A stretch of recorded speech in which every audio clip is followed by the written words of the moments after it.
Hello, everyone, and welcome to the Nationalist Academy. My names are Cole, Uber, and Thomas, but I have summoned two nameless phantoms who may take one of my names for their power summoning rituals. Which names would you two prefer? I'll take Thomas. I'm a bit partial to Uber. Alright, very good. My names are now bequeathed to you. In the Nationalist Review, we are a woke folk podcast that focuses on literature and generalized philosophy. If you're into that, you're in the right place. We each are assigned, or we read a book every single week. We are going to start out each kind of reviewing and talking about our particular books. Afterwards, we are going to talk about the philosophical themes in the books and even talk about if we think they're right or wrong and anything that comes to mind. We are not reviewing these books in the assumption that we're going to tell you whether you should or should not read these books. If we don't think they're worth reading, we're not going to review them in the first place. Now, my book review is The Mysterious Stranger and Other Stories by Mark Twain. I believe Uber read the Bhagavad Gita, and Thomas, you read, what was it? Something of a White Man? Once Upon a White Man, a memoir of war and peace in Africa by Graham Atkins. Once Upon a White Man, of course. And which of us want to go first? I'm fine with going first, but do either of you want to? How about you lead the way? Alright. For The Mysterious Stranger and Other Stories by Mark Twain, I'm just going to kind of separate because, of course, there are the other stories. There's kind of three little, fables that I absolutely love Mark Twain in terms of his necessary contribution to Americana literature, and just, of course, being an American white nationalist myself, I love the American culture and everything like that, and respecting our ancestors and such. And I'm just gonna kind of separate the main story from these other stories, and the three other stories are a fable, I'm not even sure if it's true or not, but a story about a burglar alarm, and the third is a story about turkey hunting. And these are absolutely, crisp Americana when you read it. It's, the kind of Huckleberry Finn stuff that you absolutely know and love the culture that just in it. It just screams American.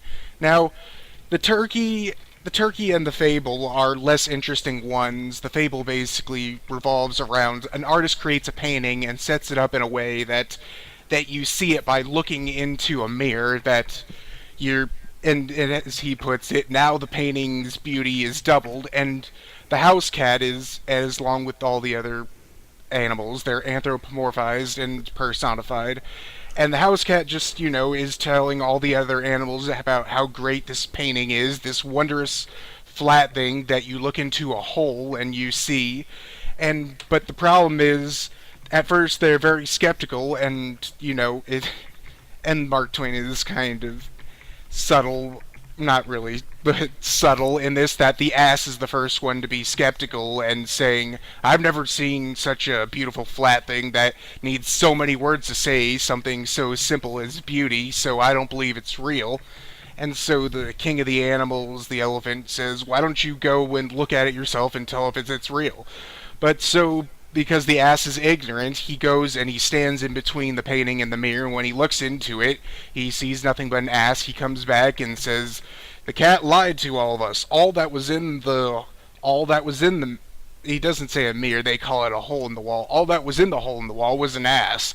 It was mighty handsome and friendly. I even touched noses with it, but there was no flat thing.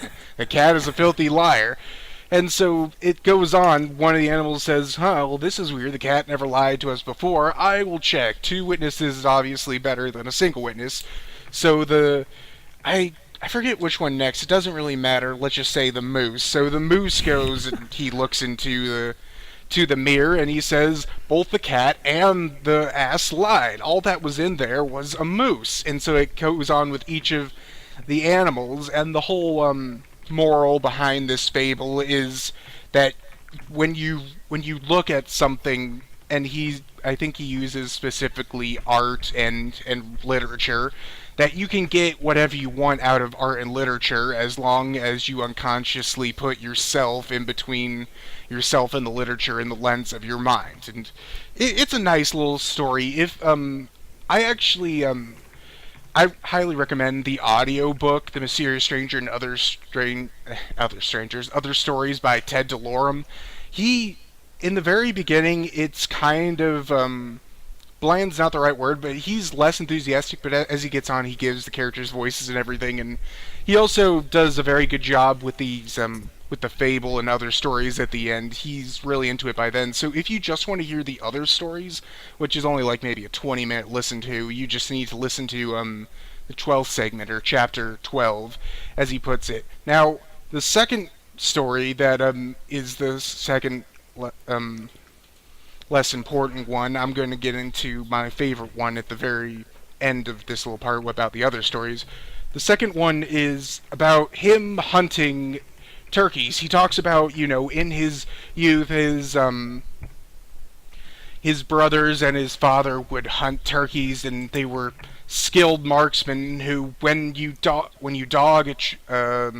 squirrel up a tree, it'll lie flat on the branch, and you see its little ears poking out, and the hunter knows where to shoot just through the branch, that it skims his nose and doesn't kill him, and he's taken out with with skill and dignity. And at the very beginning of this little story, it's set up this notion of skill and dignity with hunting. And so it talks about him with a single-barreled, pump-action shotgun hunting a turkey.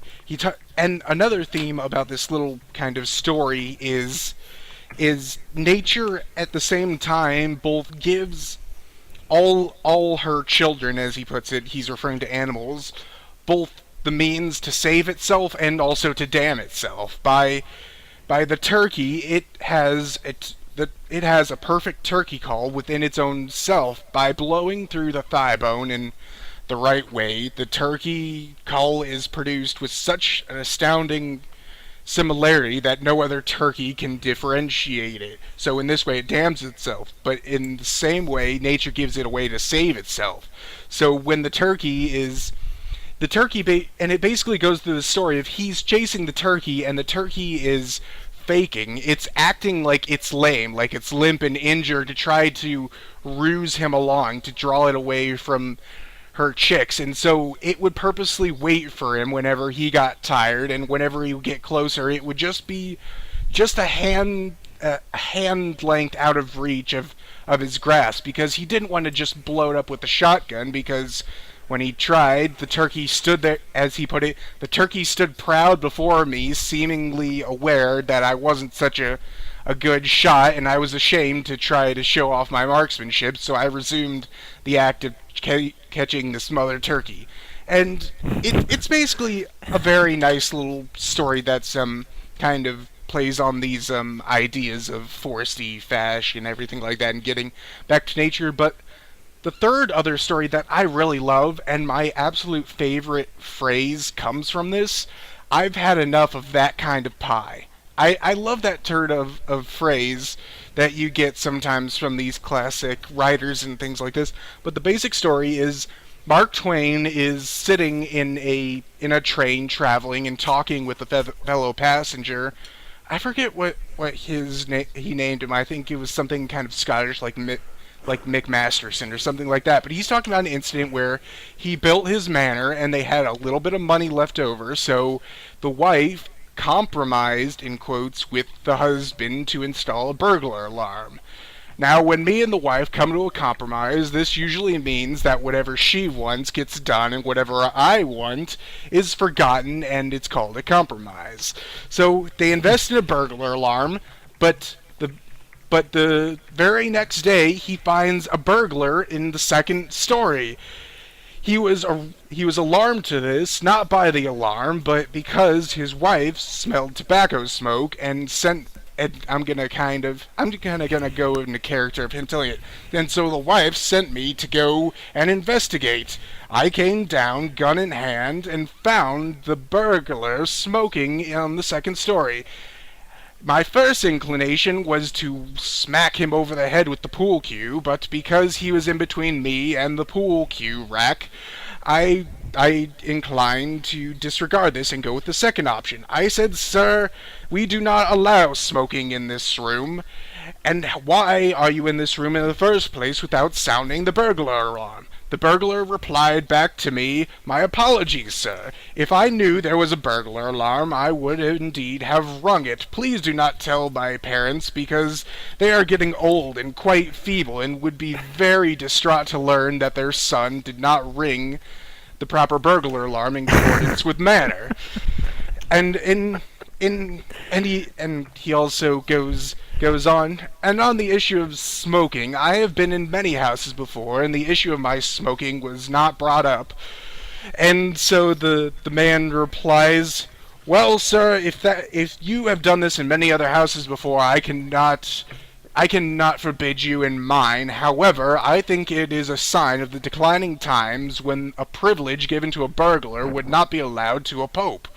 And so he says, he basically says, I took back my belongings from the burglar, which was some tinware he had mistaken for silver in the dark, at the pawnbroker's rate minus 10% for advertising fees. I ushered him to the door and I asked, "How did you get past the burglar alarm?" He said, "I just came in through a second-story window." Now, later, I rung up the man from New York who installed my burglar alarm, and he said that there was no alarm on the second story. Now, if one is going to be armored, why would one be armored from the legs down? One might not wear any armor at all. So I paid to have him come back down and install another burglar alarm on the second story. For double the price of the original and his fees of travel, I installed a new burglar alarm. A month later, we had been enjoying I forget how he puts it, but he says, an air of peace within the household. However, that night I went up to the third story and found another burglar. He had been pilfering, and I forget the valuables he mentioned, but again I said, "Sir, how could you have entered without ringing the burglar alarm?" He said, "I'm quite sorry I did not ring the burglar alarm. I was told there might be one in the area, but I was not sure of the house. I made sure to look for a house that I believe did not have a burglar alarm, but I am quite sorry for my mistake. How did you get into my house?" "Well, I used the ladder out in your shed to climb up to the third-story window.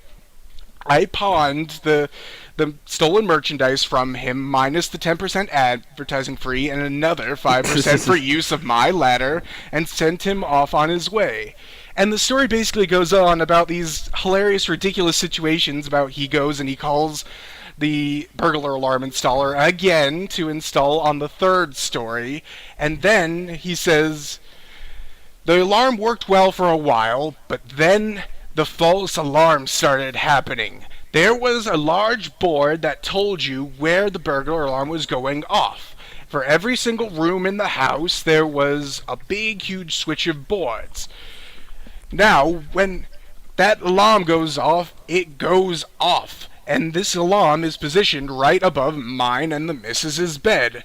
And so, when the alarm goes off at nearly 3 in the morning, when it wakes you up whole right.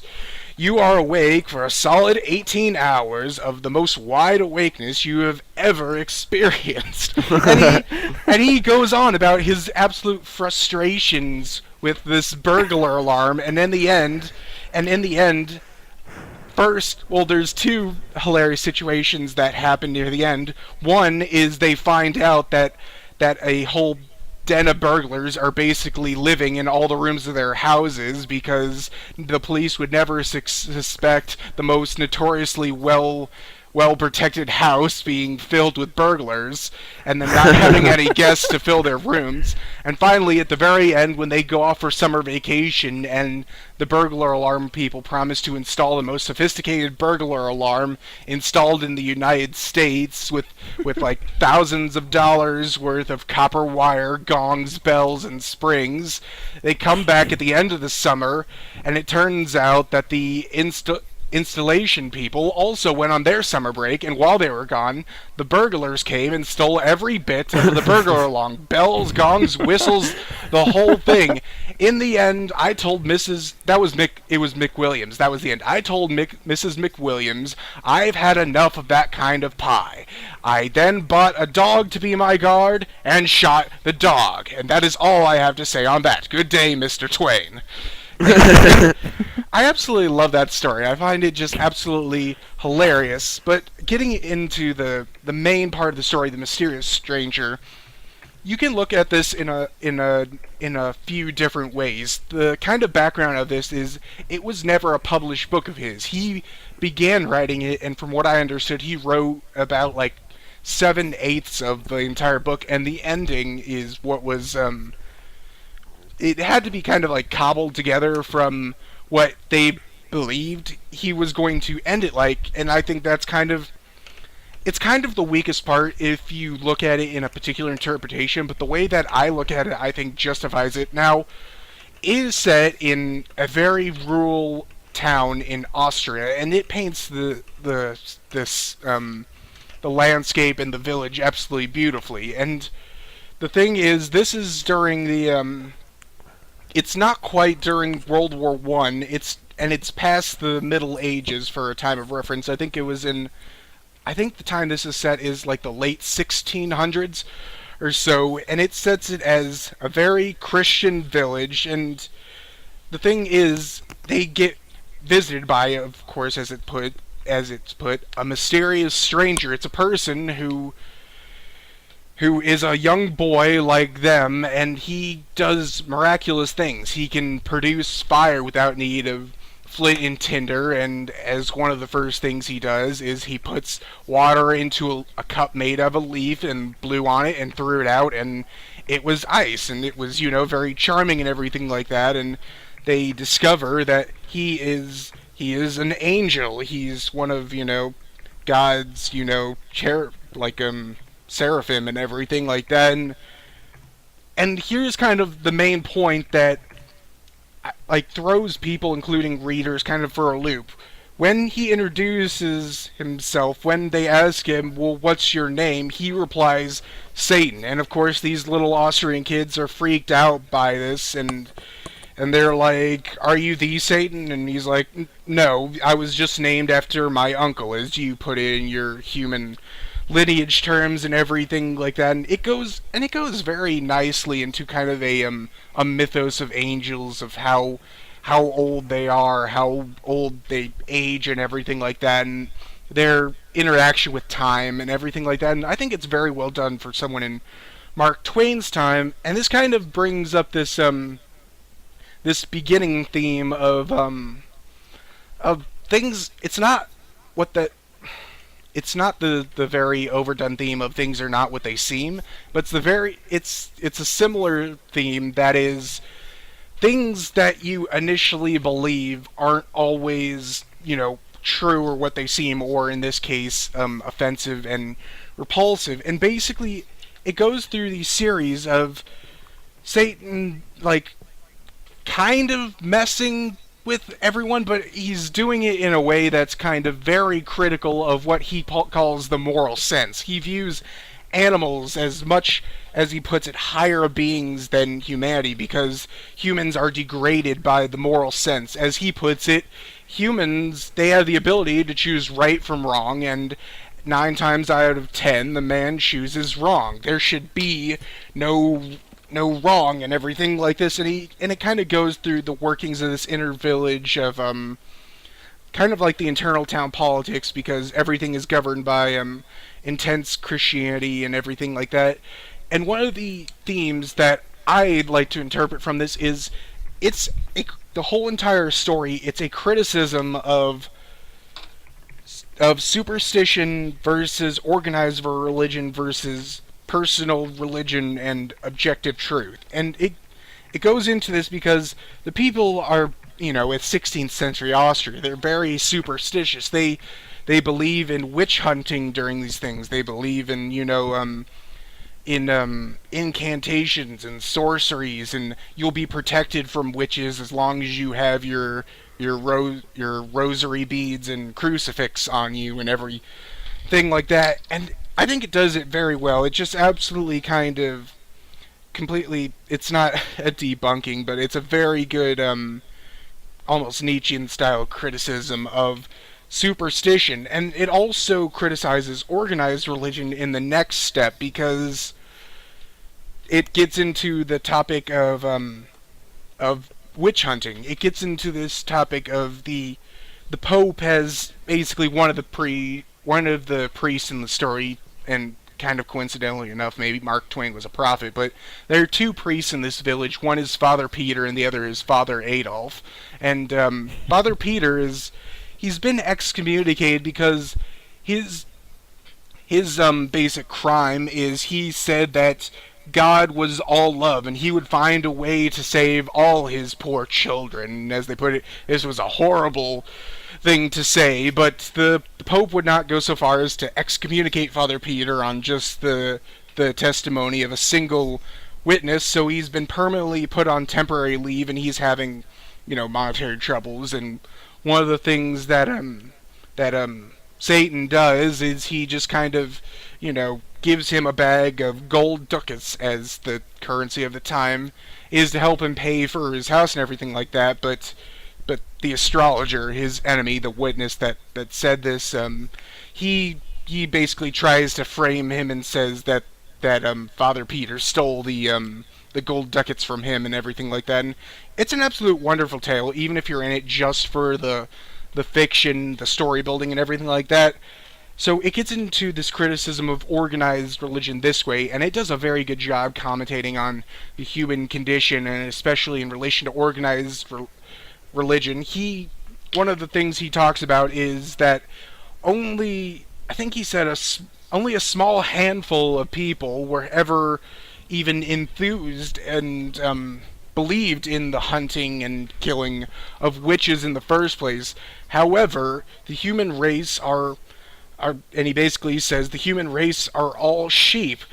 An eventual curious thing will happen when, even though critics will come against an idea, whether it be a war or the stoning of witches, one by one, and eventually the critics will be stoned off of their platforms. They'll be harassed and harangued by the very people who were praising them before, and even secretly in their hearts still agree with the critic. However, they keep a watchful eye on how others are looking upon them, for they know that if they don't go along with what they believe, that they'll be accused in turn.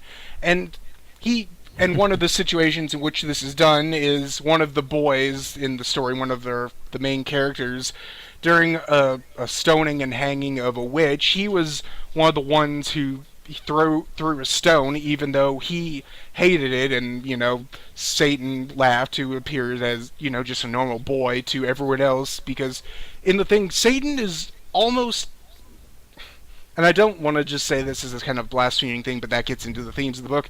In the book, Satan is almost like omnipotent. He reads minds. He can do pretty much anything he wills into existence. So he sees this, and he laughs at him, and in turn, other people accuse Satan of both not throwing a stone and saying, "Why did you laugh?" and everything like that. And later, and later he says, funnily enough, out of that group of 42 people, all but 2 people were just like you. They all revolted and recoiled at the idea of causing any harm to a woman who they didn't believe was a witch, yet they all threw stones just like you. And again, this is a very good point that's criticizing both the human condition and organized religion, and at the end, which I think is the weakest if you take it at face value, but if you put it in this paradigm of first criticizing superstition, then organized religion, and realizing you need kind of you need to know more about the religion that you're getting a part of. Basically goes full nihilism that the main character, it turned out this whole time, was the only thing in existence. That how could such a ludicrous thing, such as a god who preaches love, yet creates hell, a god who preaches justice, yet creates the most injustice, and all these other different things like that exist except within a dream, and you don't even exist. You don't have a physical body. All you are is a single, as he puts it, a single thought drifting through the endless vacuum of space, and I, your humble servant, have released you from this, and I already feel myself fading away as you realize this. Now, you could just look at this at face value and be like, yeah, it's just empty nihilism. It's pointless. Good for the fictional story. Yeah, it's good for the fictional story, but the way I see it as it's kind of almost a criticism of also direct atheism and nihilism itself, because if you're following along this path, first it criticizes superstition, then it criticizes organized religion, and then it gets into a matter of what you think you know about your religion, even when you make it kind of a personalized thing in the case of Protestantism.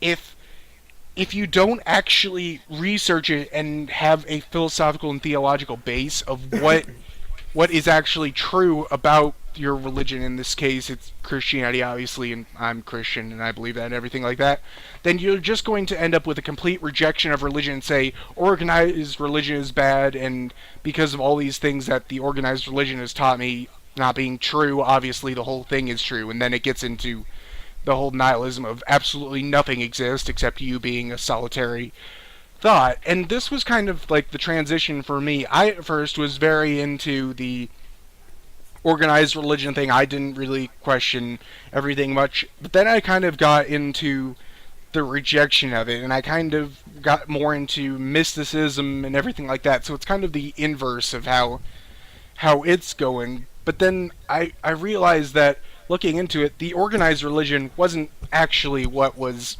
philosophically and theologically taught within the religion. And once I realized that, then it's like, yes, it needs to be kind of not so much personal, because you need unity with other members of the faith and everything like that, but it's personal in the sense that you understand completely the theology and philosophy, and not just dictated by a church authority, or even just an unorganized church authority such as a Protestant church, about what it actually says and teaches. And I think it's a very, very, very good fiction book. I recommend all people read it. I'm gonna be uploading the audiobook because it's in the public domain to my my YouTube channel. Just Colcoal, COLCOAL, to listen to, and I highly recommend everyone listen to it. It won't take much time. Each chapter is like 40 minutes, and there's 12 chapters in total. And if you want a good fiction book of traditional Americana, read this book. If you also want a good criticism and analysis of both the human condition and also both supernaturalism, organized religion, and at what I put it, this kind of absurdness of this nihilistic end that you reach with the complete rejection of all religion, then you should definitely, absolutely, both read it and listen to the audiobook. Even after you read it, it's still a worthwhile thing to listen to this guy just absolutely get into the story and bring this world to life. So, who wants to go next with this? I would be happy to go next. All right, sure, go on ahead. All right. So, Once Upon a White Man by Graham Atkinson. So I'll start with kind of the meta issues of the book. It's not the best written book in the world, to be honest. It's literally just a self-published... So it's the Quran? Yeah, well, yeah, somewhat. It's a self-published memoir of a guy who's clearly trying to come to terms with his life experience. He grew up in what is now called Zimbabwe, formerly known as Rhodesia. So I'll go into kind of like the background of what was going on before, the meta issues surrounding the book, which are all really important in the book itself. Rhodesia, as some of you would know, was a country. It was part of the British Empire. It was a colony of the British Empire that's on the east coast of South Africa. It was formed by white settlers who had left. They were Anglo settlers who had left the South Africa region, moved up north. It turns out that the area that is now Zimbabwe is very fertile, and so it was very well adapted to European agricultural models. So these Europeans move up there. They lived there for several generations. They originally settled the area in the late 19th century. Then in the 1960s, the British Empire is hemorrhaging colonies right and left, and it's getting ready to split Zimbabwe off of itself. The Zimbabweans, or Rhodesians, I should say, get my terminology correct here, make it a much better show. The Rhodesians did not want to leave the British Empire under a majority rule scenario where the natives, the blacks that lived in the region, would have equal say in the government that the white colonists had. So the British Empire basically said, no, we're not going to let you split off that way. So Rhodesia declared its independence from the British Empire as a republic. So it was not part of the Commonwealth, and set up a white minority government that's in a similar model to South Africa. So after it's setting itself up, very shortly afterwards, groups of Soviet-backed communist rebels moving out of the northern border with Angola start pouring south and start basically just causing a bunch of crap in the country.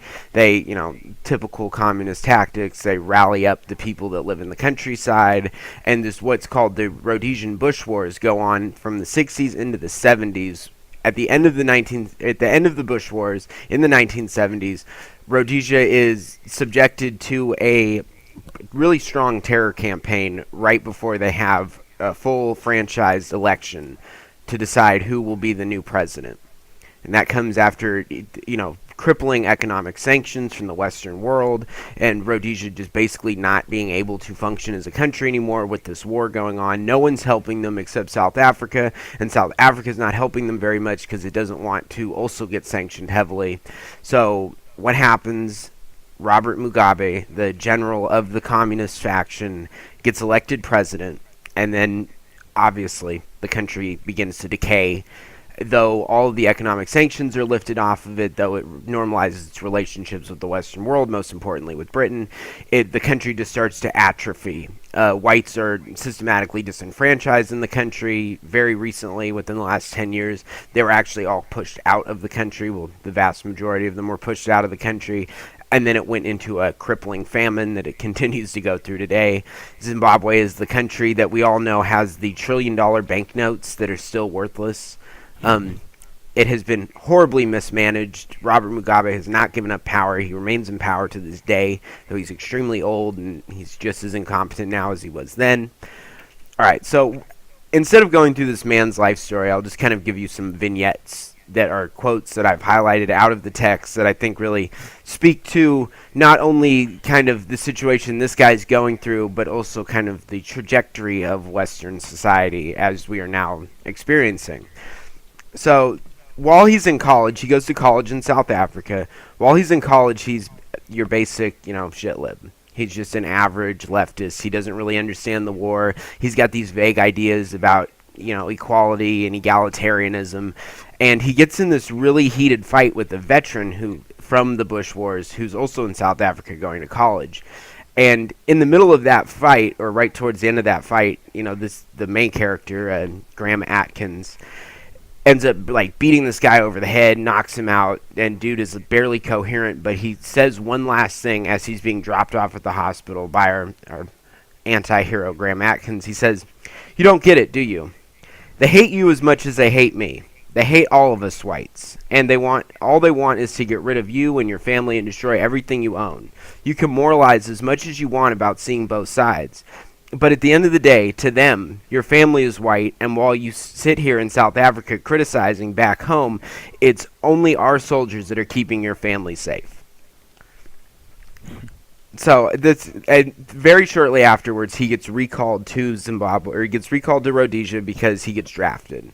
And so he goes through this period where he's basically an officer because he's got college experience over a group of blacks who don't want Rhodesia to explode because they know that life is better for them as it is now, and they fear what will happen when the communist government takes over. Oh boy, were they right.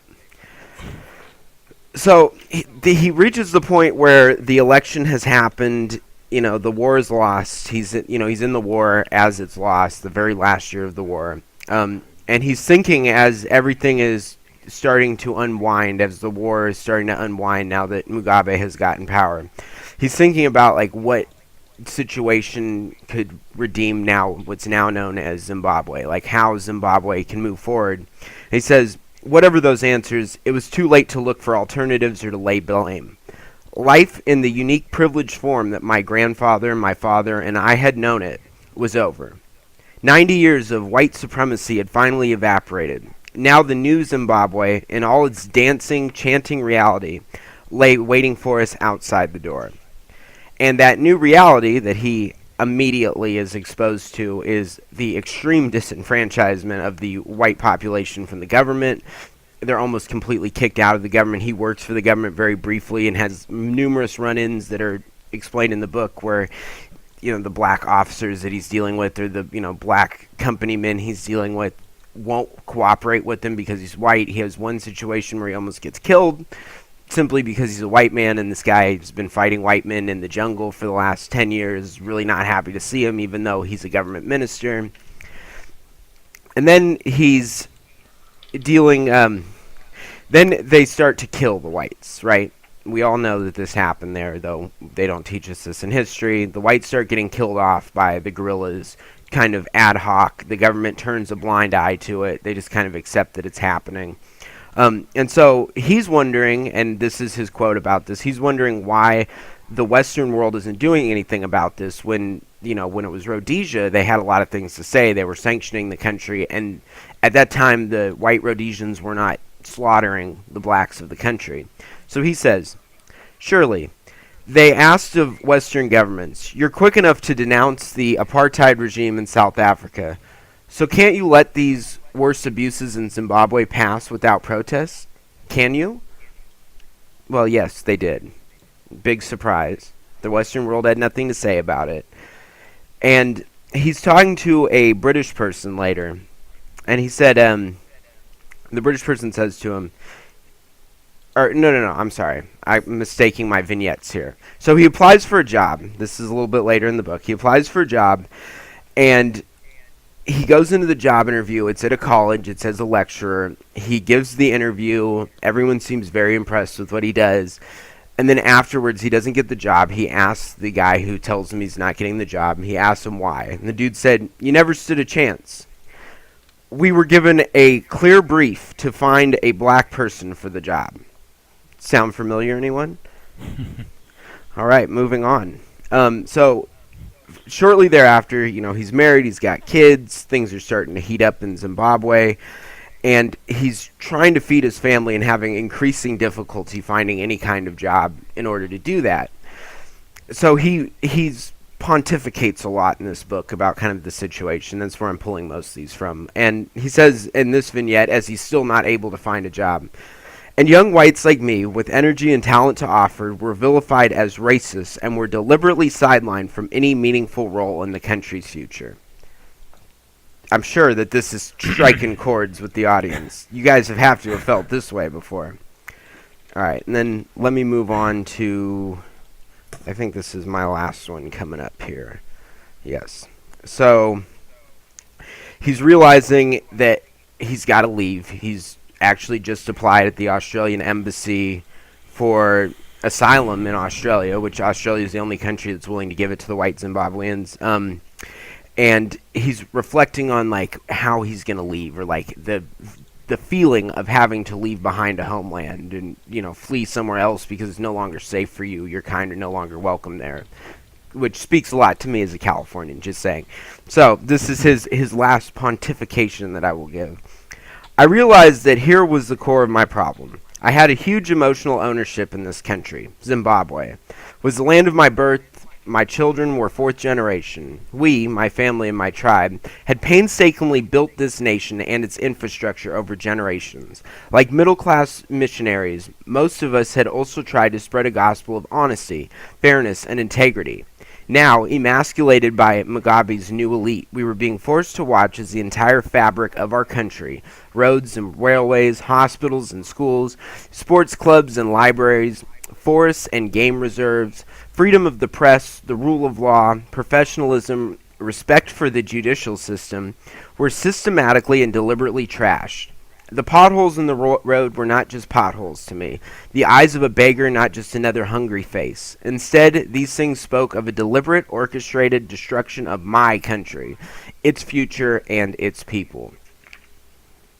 Wow. Yeah, it's just striking familiarity. It's kind of home. I know, seriously. Especially for me in my particular situation where it's like, oh my It's God. like prophecy. Yeah, no kidding. And that's why I chose this book this week, is because this is the trajectory we're headed down. Maybe not, the minor, what was like 5% of the population was ever white in Rhodesia. We're going to be a larger chunk, but this is exactly what we're going to end up facing if we keep letting it going. There won't be any Australia for us to run to, though. Right, exactly, because Australia will be that shit'll too. already be muzzies. I could read one more. So this is towards the end of the book. He just had to put his dogs down so he could flee Australia, which also hit home to me because it's like, man, I don't know if I could do that, actually. I think I would stay and get killed by the blacks as opposed to kill my dog. Just try to take as many of them out as you could before you died, pretty much. Well, also my dog is like a German Shepherd type dog, so blacks kind of are afraid of me anyway when I have him around, so it's kind of perfect. So him and his wife are reflecting on the fact that they've gotten their visas, they're leaving to Australia with their kids. They're leaving everything they've ever known behind, their entire world behind. And they're looking at each other grimly and, quote, "These were the thoughts that we had preferred to keep buried over the last few years, rather than having to face up to a growing realization that Zimbabwe was finally going the same way as the rest of Black Africa. The worst racists had always predicted this, and we had always hoped they would be wrong." Take fucking that, left. So that is Once Upon a White Man. Uber, let's hear from you. All right. Well, let's see. I don't know if I can do it justice. The Bhagavad Gita.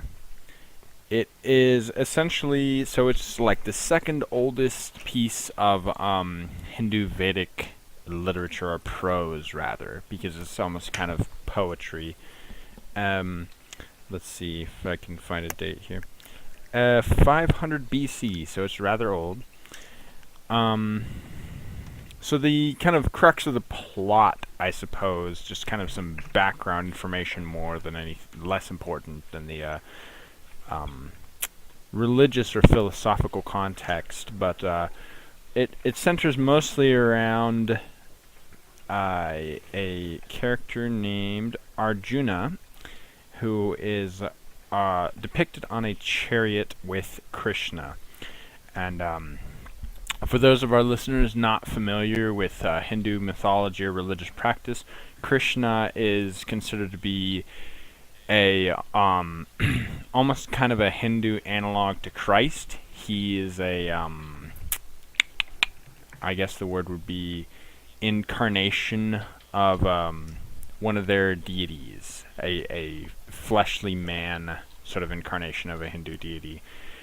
And so basically what's going on is, for some additional historical context, I guess, is these two like confederations of kingdoms, or kingdoms in India, ancient India, are preparing to go to war. Some like pretender king is trying to, like one of the younger brothers is trying to usurp his rightful older brother from the throne, and so all the armies have gotten up and they're marching and they're getting ready to go to war. And so Arjuna in his chariot goes to sort of survey the armies. He can like ride ahead and take a look at them and see what's about to happen, pretty much. And he sees all of his sides forces moving out, and then he goes ahead and he sees the enemy coming forward to meet them. And the length of the book, it's like impossibly long for them to not have gone to battle yet, but it's basically a long religious and philosophical exchange between Arjuna and Krishna about a lot of themes like duty and enlightenment and how to achieve that, and like the basic Hindu religious beliefs. So what sort of starts is when Arjuna sees the enemy marching forward, he despairs and he becomes disheartened, and he says something basically along the context of, well, these are my brothers, they're my teachers, they're my countrymen, they're my masters and my father-in-laws. Basically that, like, we're the same people, so how can I ride forth and slay these men? He pretty much says something to the effect of, like, even a kingdom in heaven would not be a great enough reward for riding against my own brethren, so how can I do it for a kingdom on earth, a kingdom of dust? And it starts with Krishna sort of exhorting him to his duty, and then leads into this long sort of religious and philosophical exchange. But basically it starts with Krishna telling him pretty much like, you don't need to worry about killing these dudes because they're just going to be reincarnated. That's pretty much what he literally says. Like, don't worry about it, man. They'll just be born again. You're not actually killing anyone. You don't need to be sad.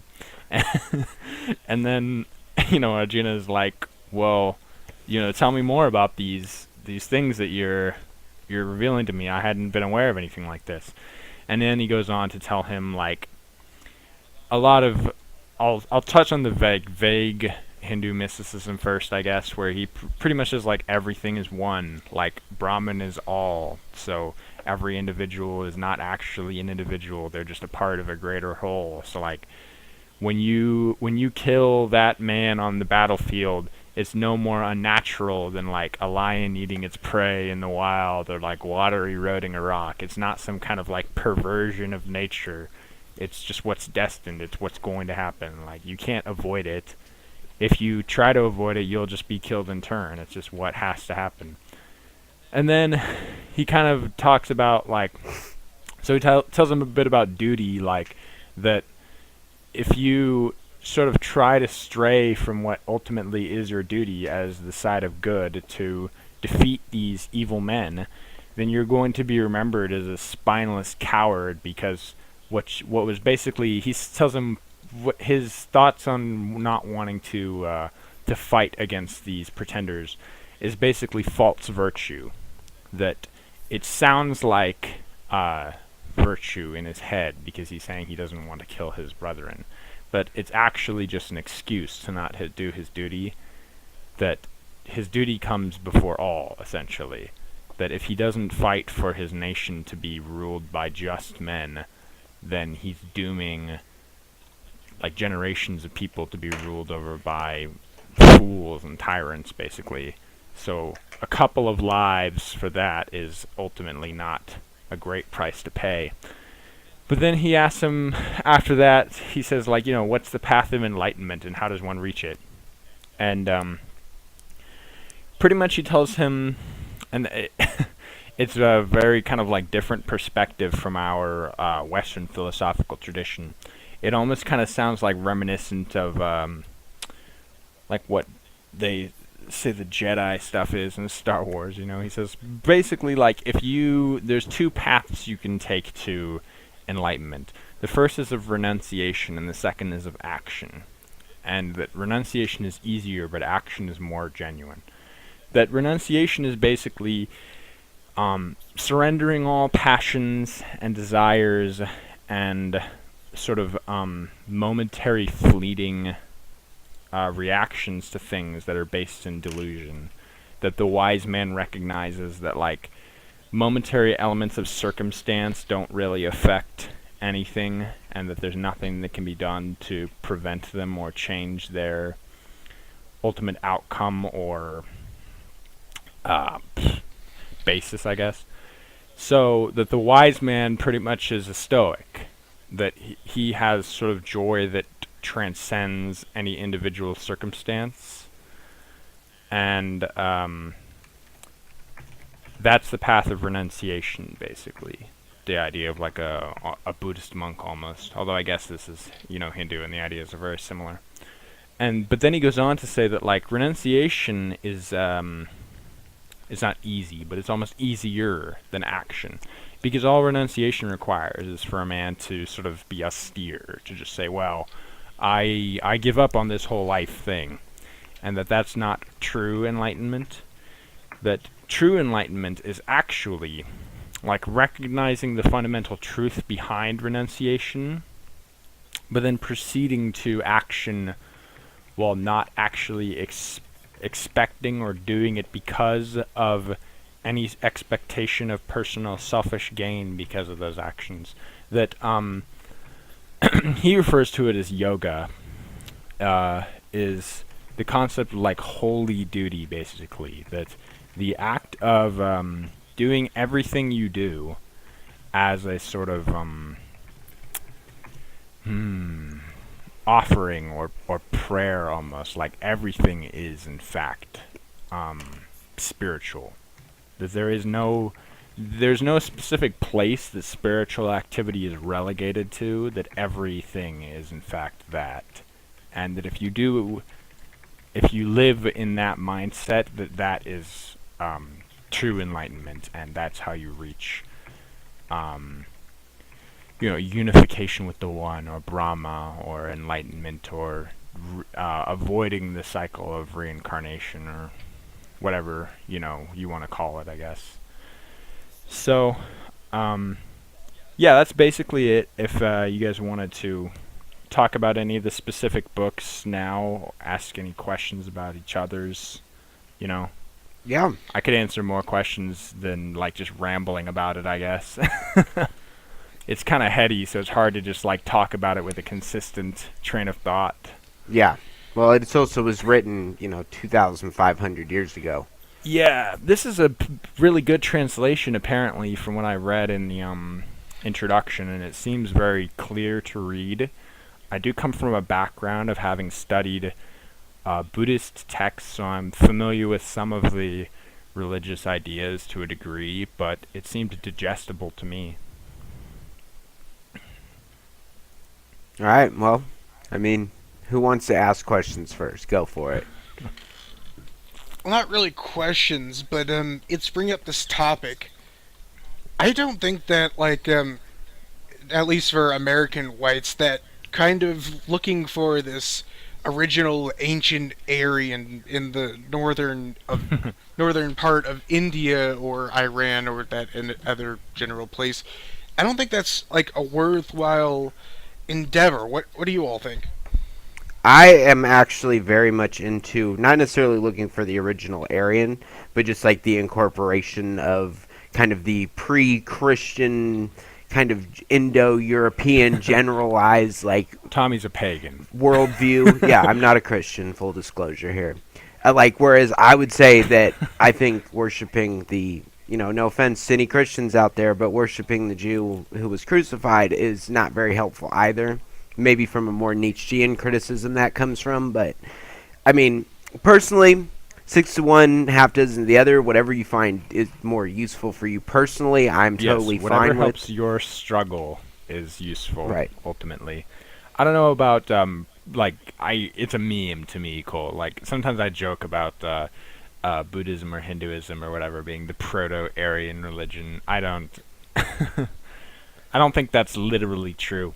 Right, obviously I not. do think that there are things we can learn from other cultures' religious ideals.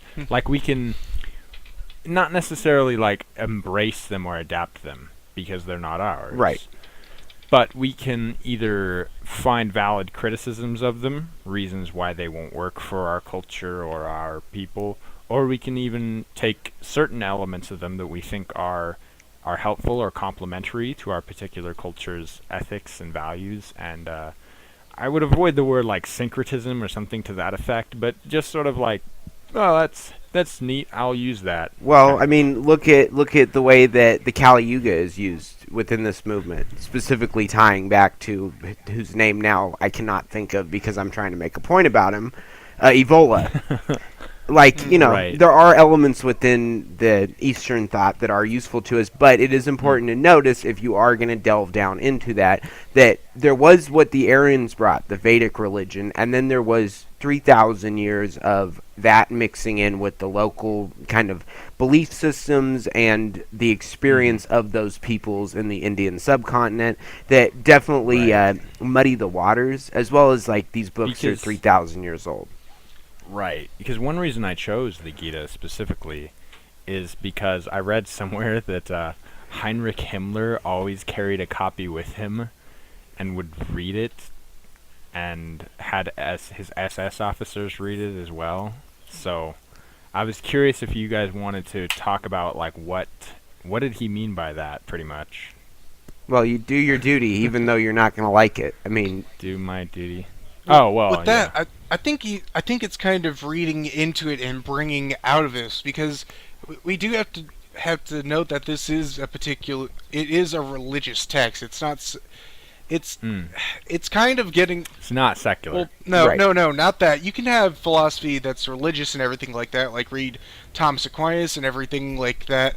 But I think the point I'm trying to get at is you can read like almost any religious book and get something out of it, as you said. But I think like the big issue, and I think one of the big failings of the German National Socialist Party was kind of it's not even like purity spiraling. It's just kind of like in endless like navel gazing and kind of, yes, you're supposed to honor your ancestors, you can learn from your ancestors, and I definitely think us American white nationalists can learn even from the pre-Christian European period of duty and honor and dying a heroic death, as Evola puts it, and everything like that. But if you just kind of endlessly go back and think that the further you go back, the more kind of like the more wisdom and the more endless Right. knowledge that you go back and No, discover. yeah, I don't think that's true, and that's why.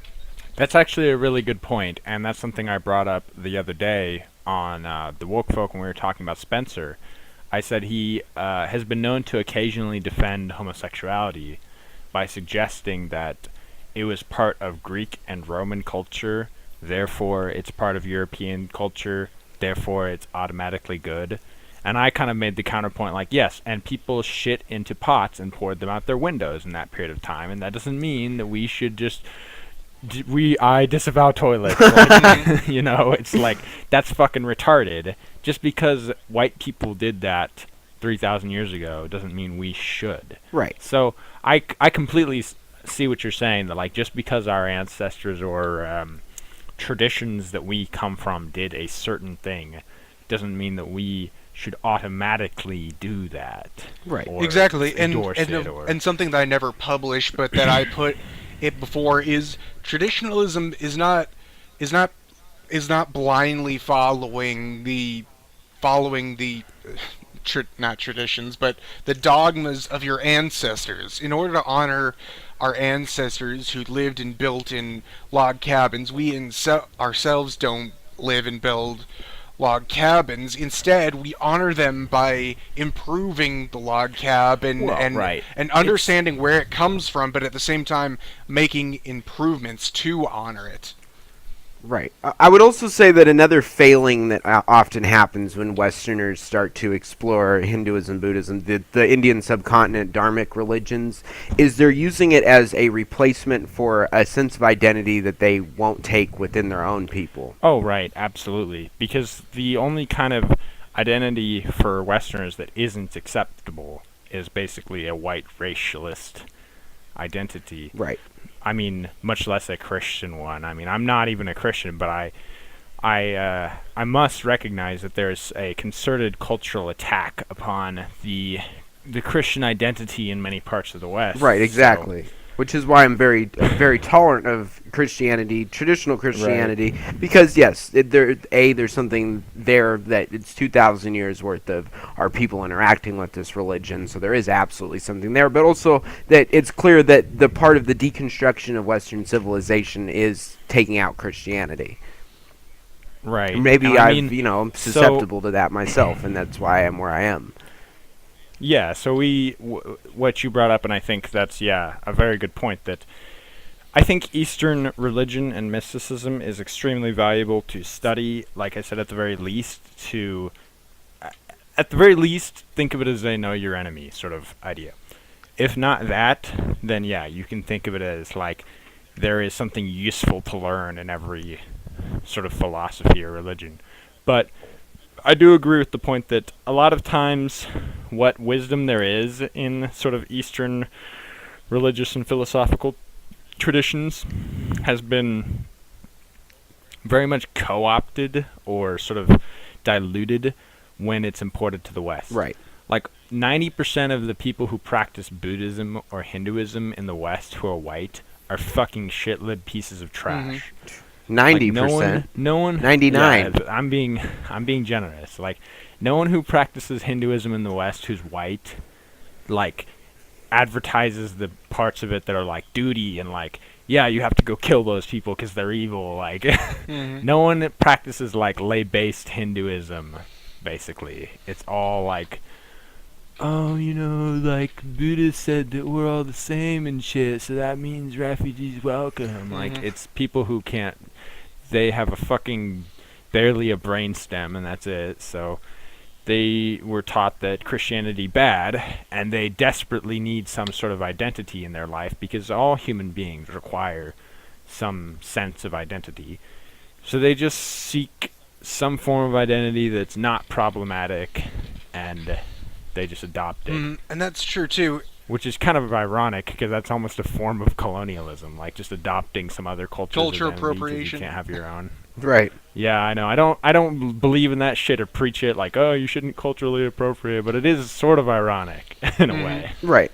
But I also kind of extend this to the like I believe like the original pagans, they genuinely believed all their specific brands of paganism and things like that. However, I think modern pagans, I think a problem that they face is they kind of approach it from they reject the organized religion and they define the organized religion being usually Christianity and usually not even Catholicism, just a general idea of the Bible Christianity.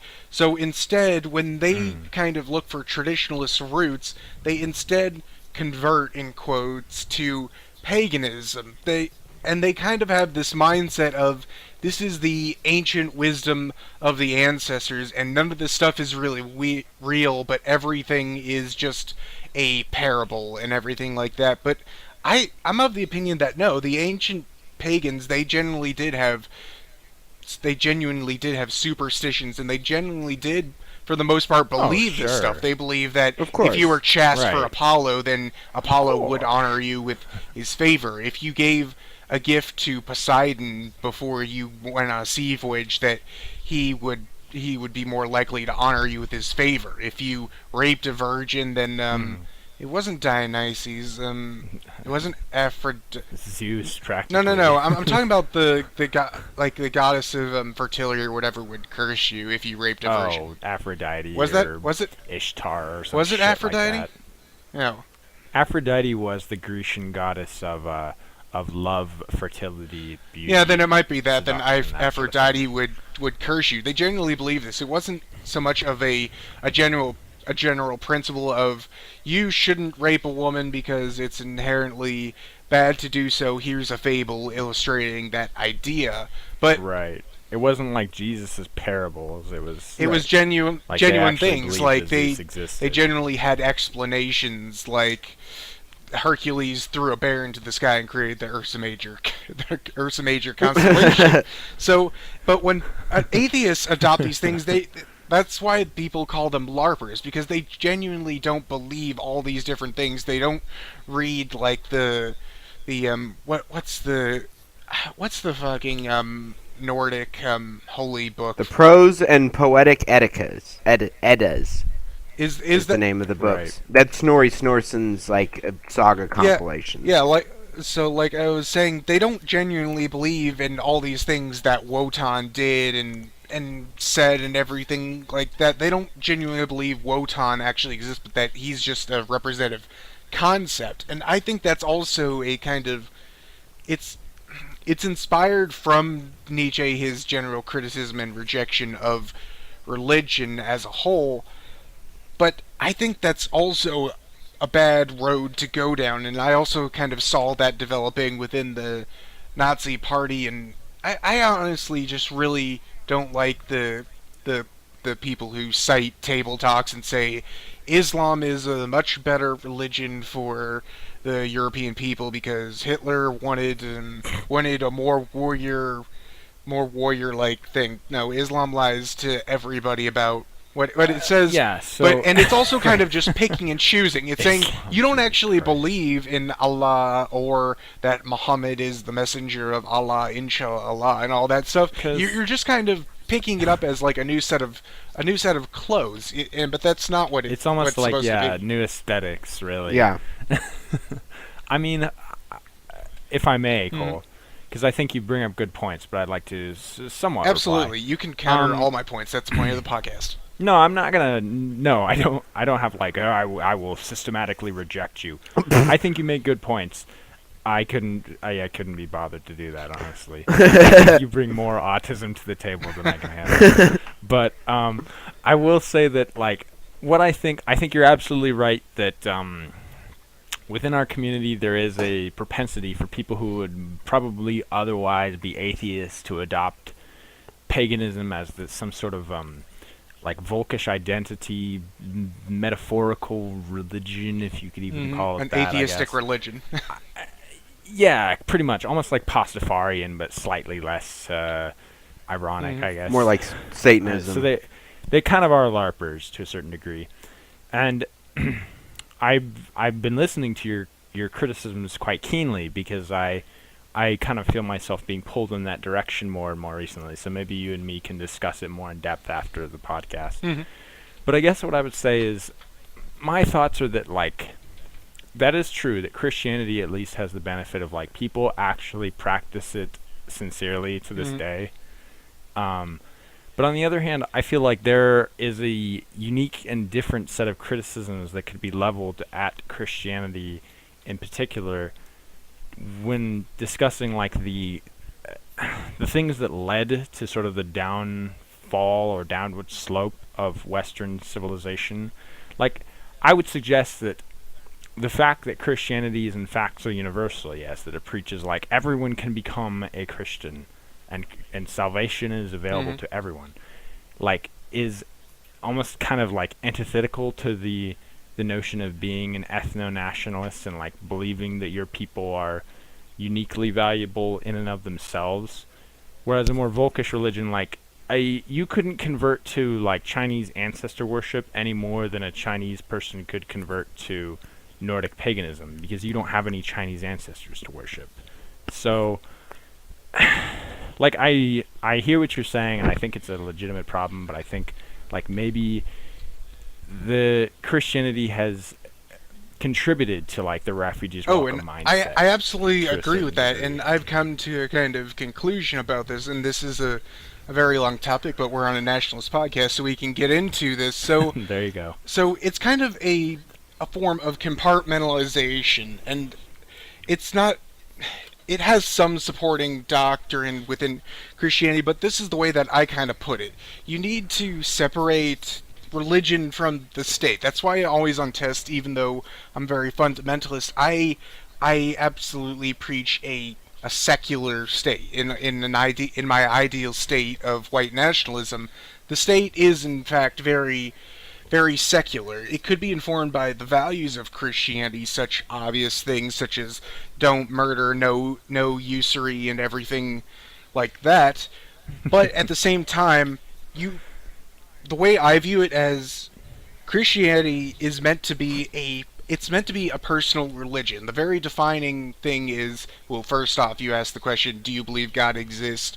all right, cool. Do you believe Jesus Christ was the Son of God? He died on the cross and was resurrected for your sins, etc. But then the third question that defines Christianity, that I believe and I think is supported by a majority of the Gospels and the doctrines, is, are you in a personal relationship with Jesus? And that's kind of like the defining thing. It's not so much have you enforced a society that is defined as Christian while you yourself are just kind of abstractly tied, where you The well, liberal it's Christians. not so much that. It's more like, if you if you were a rich person and you set up a charity organization that did charitable things, it fed the homeless or something like that, it's asking, are you really personally feeding the homeless, or are you just sending a check off every month to fund this Right. organization? And it's like that. Because If you set up a Christian organization, yeah, that's a good thing. But what's the most important, and what really defines you being a Christian, is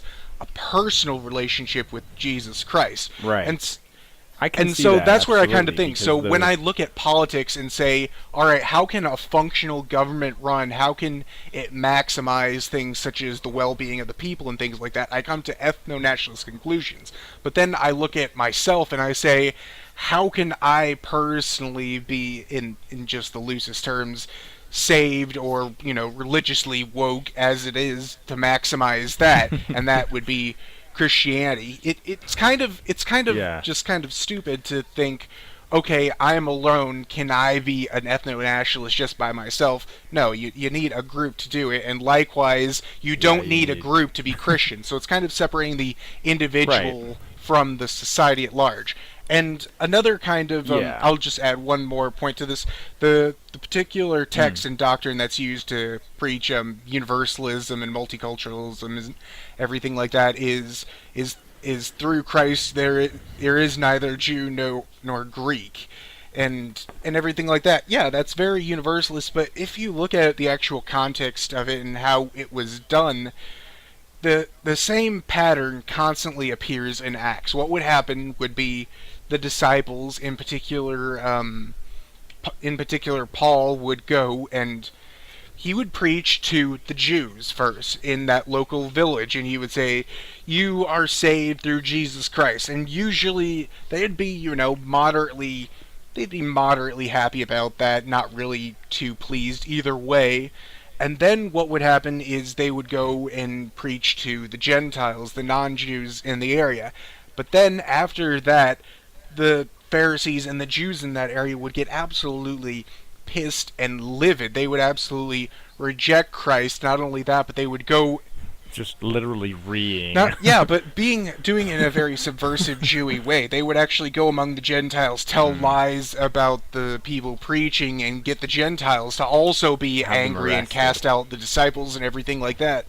And the way Mm. that Paul talks about this is that God chose to first introduce himself, basically reintroduce himself after the long time um, from Moses and everything like that, to His yeah, hiatus. to the Jews first. But as he puts it, and is also talked about at length, and in my favorite book of the Old Testament, Hosea, which basically it's like 65% ragging on Jews and saying how Jews are the worst people on the planet and how God doesn't love you because you're a Jew and everything like that. Seriously, read Hosea. If you want to read, as people would put, the most anti-Semitic book in the world, go read the Jews' own book, Hosea. More than Mein Yes, it Kampf. basically says, like, you're nothing but, like, dirty rats, and you are, yeah, and You're it basically rats. calls them prostitutions and prostitutive Oh whores and my everything like that. god.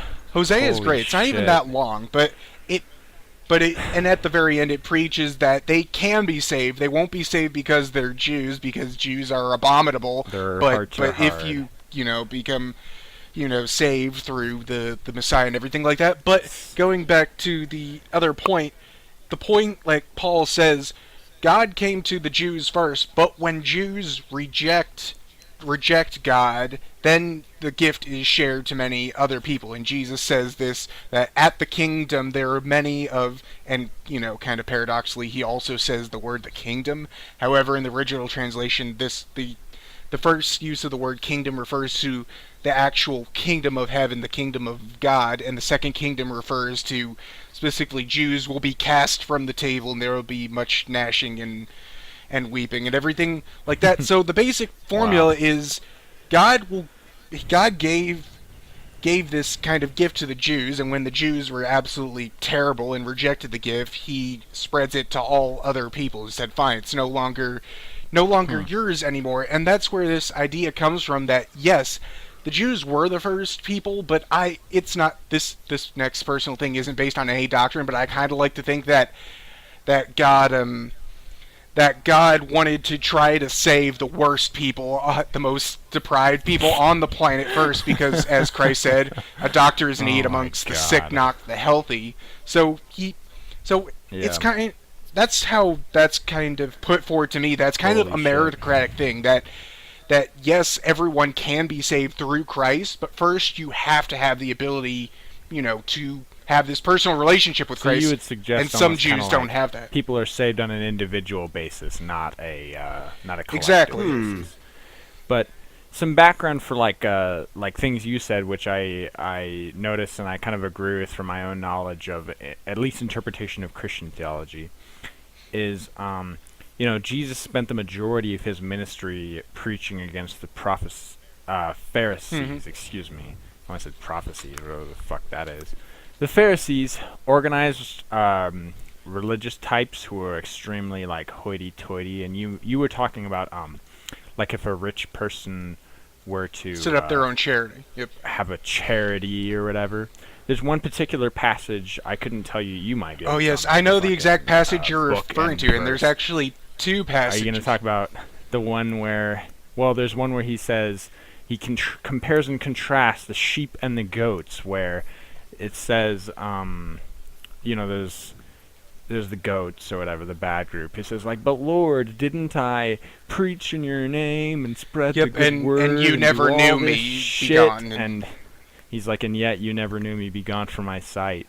And then there's the humble sheep or whatever, and they never really did anything great or whatever by man's eyes, but he says, every time you homed the homeless and fed the hungry, and Yep. it was really me that you were And doing I that know for. I know the two Um, passages. I know the two passages, and there's also two other related passages that have to do with this. The first one is Jesus and the disciples were sitting in front of the temple watching people give gifts and everything, and there's one old woman just gave like a single Right. She gave yeah, a single copper coin, and he said that woman gave the like a greatest penny. of all the people, for she gave all she had. And the second similar related passage is don't and this has to do with fasting. Don't be like the Pharisees who go about looking haggard and starving when you Right. fast, for they receive their rewards for men, and they've received their rewards in full when you fast. And this is being analogous to all other kinds of things such as charity and everything like that. Don't let your right hand know what your left hand is doing, for if you do good in secret, Right. then you shall be rewarded in heaven. And I want to also Yeah. just read this little passage that I absolutely love from St. John Chrysostom about the Jews, and it's absolutely great because it's completely applicable today. The people in the evangelical church who absolutely like worship Israel and everything like that. Now I'm gonna read this. Many I know respect the Jews and think that their present way of life is a venerable one. This is why I hasten to uproot and tear out this deadly opinion. I said that the synagogue is no better than a theater, and I bring forward a prophet as my witness. Surely the Jews are no more deserving of belief than their prophets. You had a harlot's brow, you became shameless before all. Where a harlot has set herself up, that place is a brothel. But a synagogue is not only a brothel and a theater, it is also a den of robbers and a lodging for wild beasts. Jeremiah said, "Your house has become for me a den of a hyena." He does not simply say of a wild beast, but of a filthy wild beast. And again, I have abandoned my house and cast off my inheritance. But when God forsakes a people, what hope of salvation is left? When God forsakes a place, that place becomes the dwelling of demons. But at any rate, Jews say that they too adore God. God forbid I say that. No Jew adores God. Who say so? The Son of God say so. For he said, If you were to know my Father, you would also know me. But you neither know me, nor do you know my Father. Could I produce a witness more trustworthy than that of the Son of God? If then the Jews failed to know the Father, if they crucified the Son, if they thrust off the help of the Holy Spirit, who should not make bold to declare plainly that the synagogue is a dwelling place of demons? God is not worshipped there, heaven forbid. From now from now on, it remains a place of idolatry. But still, some people pay it honor as a holy place. In our churches, we hear courtless homilies on eternal punishments of rivers of fire, on the venomous worm, on bonds that cannot be burst or exterior darkness. But the Jews neither know nor dream of these things, for they live for their bellies. They gape for the things of this world. Their condition is not better than that of pigs or goats, because their wanton ways and excessive gluttony. They know but one thing, to fill their bellies and be drunk, to get all cut and bruised, to be hurt and wounded while fighting for their favorite charioteers. Here the slayers of Christ gather together. Here the cross is driven out. Here God is blasphemed. Here the Father is ignored. Here the Son is outraged. Here the grace of the Spirit is rejected. Does not greater harm come from this place, since Jews themselves are demons? Since the godlessness of the Jews and pagans, so the godlessness of the Jews and pagans is on par. But the Jews practice a deceit which is more dangerous. In their synagogue stands an invisible altar of deceit, which on they sacrifice not sheep and calves, but the souls of men. What else do you wish for me to tell you? Shall I tell you of their plundering, their covetousness, their abandonment of the poor, their thefts, their cheating in trade? The whole day long will not be enough to give you account of these things. And I absolutely love this position because it illustrates the exact point that the Jews, they can't worship God the Father because the only way to come to God the Father is through Christ the Son. And if they reject all parts of the trilogy, then obviously they're not honorable and venerable. They're not our brothers, and as he puts them, he describes them as demons. Only through Christ can they be saved. O ye generation of vipers. Yeah, my favorite. It's my favorite passage from the entire Me too. Bible. And I second that motion. And a similar thing, do you think that if God wished, he could raise up sons of Abraham from these rocks? Nay, I say unto you, the beginning I quoted perfectly, but yeah, I say to you that, and this is from John the Baptist, that one shall come after me, and he shall not baptize with water, but with fire. But with fire and the Holy Spirit. Uh-huh. Oh yeah, or the Holy Ghost in the King James. And you always see that with the fucking Pharisees, man. Like, they always do things, and Jesus asks them, "Did John baptize from?" Wait, he said, "Did he baptize from earth or from heaven?" No, The River Jordan. He asked, "Did John's baptism come from heaven or with earth?" And all the priests, you can imagine them all huddling around. If we say it was from earth, the people really like him, so they'll not like us. We can't say that. But if we say from heaven, then he'll say, "Then why did you not believe him?" And so they just reply, "We don't know." They try to Jew their way out of replying to Jesus. Actually, Of course. as funny as it is, like Jesus, I'm going to talk myself into liking Christianity again. Jesus actually out-Jewed the Jew. When he would talk to the Pharisees, he would continually trick them into some position where they didn't know how to respond to him, when that's kind of what they did best, generally. Or rather, they used deliberately, like, flowery language to try to conceal the truth. They weren't actually good at talking about it. It's almost like God's better at Jewing the Jew than the Jews are at Jewing him. Weird. I wonder how that's going to work out when they have to explain all the Talmudic shit they've been doing. Like one of the greatest Talmud quotes that absolutely refutes it just completely solidifies John and Jesus' criticism of them, that the traditions of the rabbi are greater than the traditions of God. It just Ugh.